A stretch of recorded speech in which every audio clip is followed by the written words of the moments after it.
건국절 논란이 뜨겁습니다. 대한민국의 생일은 이승만 정부가 출범한 1948년 8월 15일이다. 그날을 건국절로 지정하자. 이렇게 새누리당이 논의를 공식화하면서 이제 논란이 수면 위로 떠오른 거죠. 건국절 법제화에 찬성하는 새누리당 심재철 의원 인터뷰는 어제 들었고요. 오늘은 절대 안 된다. 성명까지 낸 분들입니다. 광복회를 연결해보죠. 광복회의 김능진 이사는 독립기념관장을 지냈고요. 독립운동가 김병호 선생의 손자십니다. 직접 만나보죠. 김능진 이사님 안녕하세요. 예, 안녕하세요. 그러니까 이 광복회라는 곳은 독립운동가들하고 그 후손들의 모임인 거죠? 네, 그렇습니다. 예, 몇 분 정도 계세요? 회원이 수권자가 한 7천 명 넘는 분들이 계시고요. 7천 명 넘. 생존 독립운동가가 지금 71분 아직 계십니다. 그렇군요. 네. 근데 이승만 정부가 수립된 1948년 8월 15일을 대한민국의 생일 건국절로 정하자. 이 주장을 듣고는 어떠셨습니까? 글쎄, 아주 개탄스러운 일이고요. 전혀 우리나라에 불필요한 일, 옳지 못한 일이다. 이렇게 생각하고 있습니다. 그러나 기왕에 여권에서 이런 논란의 불을 지폈기 때문에 예. 정식으로 한번 해보자. 그리고 이에 관해서는 저희 광복회에서도 1948년이 아니고 임시정부가 시작된 1919년 4월 13일 이날을 건국일로 하는 법안을 한번 내어보자 이런 의견이 지금 있습니다. 그러니까 1919년 4월 13일을 건국절을 정말 만들 거라면 그날로 만들자라는 법안을 제안하실 거라고요? 제안할 의견이 지금 있기 때문에 예. 또 많은 중의를 모아봐야 되겠죠. 그렇군요. 이 얘기는 지금 처음 듣는 이야기인데 알겠습니다. 그런데 건국절을 48년 8.15로 지정하자라고 하는 측에선 이렇게 말합니다. 예. 임시정부의 법통을 우리가 인정 안 한다는 게 아니다. 다만 임시정부는 영토도 없고 주권도 없고 국제적인 인정도 받지 못했는데 어떻게 그때를 대한민국 국가가 시작된 날로 볼 수 있겠느냐. 대한민국으로 볼 수 있겠느냐. 이렇게 주장을 하던데요. 그게 바로 이제 우리 역사를 남의 시선으로 바라보려는 잘못된 역사의식에서 비롯됐다 이렇게 봅니다. 남의 시선? 네. 각 나라마다 역사가 다르고 환경이 다르고 예. 건국의 동기 원인이 다 다르지 않습니까? 다르죠. 지구상에 어떤 나라가 그런 거 다 갖추고 건국된 나라들이 있습니까? 어허. 예를 들어서 미국을 보자고요. 예. 미국이 1776년에 미 합중국이라고 국호로 독립선언을 발표했는데 그렇죠. 그 당시 미국은 영국 식민지고 국가나 영토나 주권이 아무것도 없었습니다. 국제적인 인정도 그때 전쟁 때 미국 도왔던 프랑스 한 나라뿐이었어요. 예. 그럼에도 불구하고 미국 사람들은 독립기념일을 미국의 출발로 여기고 자랑스러워하고 기념하고 있습니다. 네. 네. 아니 근데 진짜로 임시정부가 그 당시 국제적으로 인정을 못 받긴 못 받았습니까? 사실관계는 어때요? 사실관계는 최소한 미국보다는 우리가 더 많은 국가의 지지를 얻었죠. 예를 들면 그 당시 중국의 호법 정부가 있었는데 예. 그 중국 호법 정부를 비롯해서 러시아의 레닌 정부, 프랑스, 폴란드의 망명 정부, 또 리투아니아 정부 이런 데서 다 우리 임시정부를 인정했습니다. 예. 또 이 사람들이 보면 건국절 없는 나라가 이 세상에 어디 있냐. 알량한 애국심을 자꾸 자극해가지고 이 내용 잘 모르는 국민들 지지를 얻어버리는 그런 짓을 하고 있는데요. 세계 최강 미국이 건국절이 있습니까? 독립기념일만 있어요. 예. 미국의 독립기념일만 있어가지고 미 국민들이 이걸 창피해합니까? 아니 그러면 왜 자꾸 이렇게 건국절 법제화 48년 8월 15일이 중요하다. 우리 생일이다. 이런 얘기가 자꾸 왜 나온다고 생각하세요? 네. 이 문제의 근본 원인은 우리나라 또 우리 사회가 제대로 7.1 청산을 하지 못한 사실 그 원인이 있다고 봅니다. 지금 건국절 주장하는 사람들이 소위 건국 70주년이 되는 해인 2018년 8월 15일을 건국절로 이제 지정하는 걸 목표로 하고 있다고 그래요. 예. 그러니까 그 입장에서 보면 지금 시간이 별로 없는 것이겠죠. 네.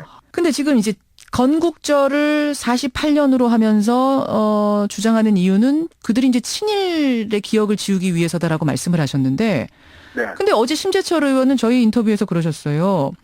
아니 그렇게 얘기하는 거는 견강부의 억지다. 건국을 강조한다고 해서 우리가 독립운동을 부정하는 게 아니다. 임시정부를 부정하는 게 아니다. 친일 단죄는 단죄고 건국은 건국이다. 이렇게 이야기하시던데요. 그게 바로 그 친일 매국노 후손들이 하는 소리 아니겠습니까? 제가 그분이 친일 후손이라는 소리는 아니고요. 예. 그 뒤에 그런 사람들이 들어있다는 게 우리 생각이고요. 왜 그렇게 생각을 하십니까? 예. 어떻게 친일 청산은 친일 청산이고 건국은 건국이고 따로 이게 이야기가 될 수가 없죠. 그럼 건국이 만약에 1948년에 됐으면은 그 전에 친일한 거는 다 묻히죠. 이 나라가 없었는데 그게 무슨 친일이 문제가 되겠습니까? 우리가 다 일본 사람인데 일본 사람이 일본 위해서 애썼는데 그게 무슨 문제가 되겠습니까? 48년을 대한민국의 시작이라고 보는 순간 그 전에 임시정부가 노력했던 그 모든 기관들은 일본의 것이 돼버리면서 그 당시 일본을 위해 부역했던 사람들, 친일파들도 그게 친일이 아닌 자연스러운 행동이 돼버리는 그런 식으로 해서 과거를 지운다 이 말씀이세요? 그렇죠. 네. 조금 전에 제가 이제 그 국회 부의장 견강부회라는 말씀하셨는데 제가 그 말씀 꼭 드리고 싶은데요. 광복회는 모든 생존 독립투사분들 또 그 후손들이 모여가지고 단체 이룬 것입니다. 국회 성명서는 모든 독립지사님들의 의견을 모은 결과로 봐야 되는데 국회 부의장이 그 의견에 대해서 견강부회라 이게 뭔 소리인지 정말 어이가 없습니다. 그런 말은 자기들 정치인들끼리 싸울 때는 하는 소리지 생존 애국지사님들한테 할 소리는 아니죠. 사죄해야 마땅하다 그렇게 생각합니다. 견강부회라는 용어를 어떻게 그분들께 쓸 수 있느냐 이것은 사죄해야 될 정도의 사안이다. 광복회 이사로서 공식적으로 드리는 말씀 아니고요. 제 개인 생각입니다. 그렇군요. 근데 이제 한쪽에서는 이런 얘기도 합니다. 1919년을 건국으로 본다면 1919년부터 45년까지 독립운동이라는 걸 한 것은 어떻게 설명이 되느냐. 독립운동을 했다는 건 역으로 생각하면 우리나라가 없었다는 의미 아니냐. 이것에 대해서는 어떻게 답하시겠습니까? 그게 저희 생각으로는 말장난 같은 것이 지나지 않다고 봅니다. 말장난이요? 예를 들면 뭐 작년에 암살이나 이런 독립운동 영화를 보면은 과거 친일했던 매국노들이 우리 독립투사들 고문하고 그러면서 아주 비웃지 않습니까? 왜 되지도 않을 독립운동에 목숨을 걸고 돈을 걸고 피를 흘리냐. 그 비웃었죠. 지금 해방 이후에 지금 70년이 넘었는데 딱 그 후손들 같은 소리 아니겠습니까? 말하자면 그 당시와 같은 그런 소리로 비웃는다. 그렇게 생각합니다. 이것은 비웃는 말장난이다. 독립운동가들을 모욕하는 말이다. 이렇게 보시는 거군요. 그렇습니다. 우리나라는 1919년 3월 1일 날 독립선언을 했고요. 바로 그 다음 달 4월 달에 국호를 대한민국으로 하는 국가를 수립했고요. 또 임시정부를 수립한 독립운동을 통해서 우리가 꿈꾸던 광복을 성취를 했고요. 1948년 8월 15일에 정부 수립이 완성이 된 겁니다. 그런데 이 주장하는 분들 국민들한테 욕먹을 것 같으니까 말은 안 해요. 그러나 그 속으로는요. 대한민국이 독립운동해서 독립된 나라가 아니다. 그게 있습니다. 미국이 전쟁에 이겨가지고 독립된 거다. 독립운동한 사람들이 뭘 했냐. 그게 밑에 깔려있기 때문에 광복회가 그걸 알기 때문에 화를 내는 것입니다. 2차 대전 일본 땅에 히로시마에 핵폭탄 떨어져서 우리가 독립이 된 거지. 열강들 덕분에. 독립운동가가 한 게 뭐 있냐. 임시정부가 한 게 뭐 있냐. 그것을 어떻게 보면 짓밟고 싶은 그런 마음이 숨어 있는 거 아니냐 의심하신다는 말씀이세요. 의심이 아니라 그런 소리 하고 다니는 사람들 있죠.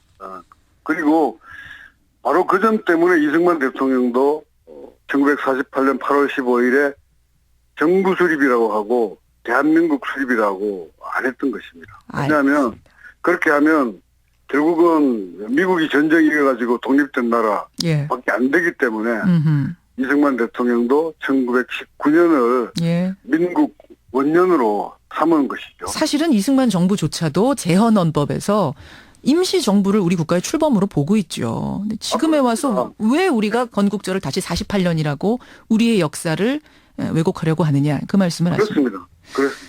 네. 사실은 지금 역사교과서도 곧 나오거든요. 국정교과서. 네. 예, 여기에 대해서는 광복회에서는 어떤 입장이십니까? 지금까지는 광복회에서는 거기에 대해서는 이야기를 안 했습니다. 그러셨죠. 왜냐면 지금까지는 뭐 제대로 된 역사 교과서를 만들어 주세요 하는 의미였는데 맞아요. 제가 볼 때는 이제 지금부터는 좀 정부 여당이 어떻게 나갈 건가라는 게 조금 보이기 시작했기 때문에 앞으로는 좀 태도가 달라져야 될 거라고 생각합니다. 사실 광복회는 지금까지 국정교과서에 대해서는 특별히 입장을 내놓지 않고 좀 지켜보자는 입장이었는데 네네. 이제부터는 이제 방향이 좀 이쪽으로 잡히는 건가? 이 덜컥 좀 많이 걱정이 되시는 거예요.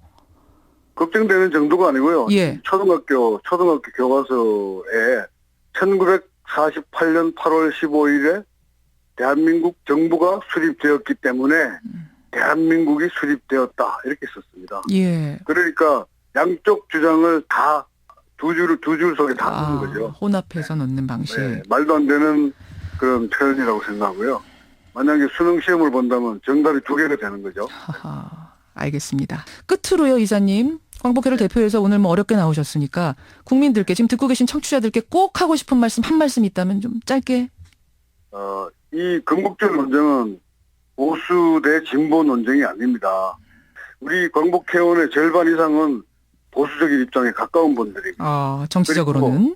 그리고 전원이 건국절에는 절대 반대하고 있습니다. 이 사실을 잘 알아주셨으면 하고요. 우리 국민들께서 이제 애국가들을 들으시면서 더운 심장 경험하신 분이 많을 겁니다. 그렇죠. 한 번이라도 그런 경험을 가지신 분들이라면요. 꼭 이번에 그저께 발표된 광복회 성명서를 찬찬히 잘 읽어봐 주셨으면 해요. 알겠습니다. 역사 문제는 진보냐 보수냐 정치적으로 이념적으로 재단할 수 없는 문제다. 이 말씀을 꼭 전하고 싶다 하셨어요. 네, 그렇습니다. 여기까지 말씀 듣겠습니다. 광복회 김능진 이사 고맙습니다. 네, 감사합니다.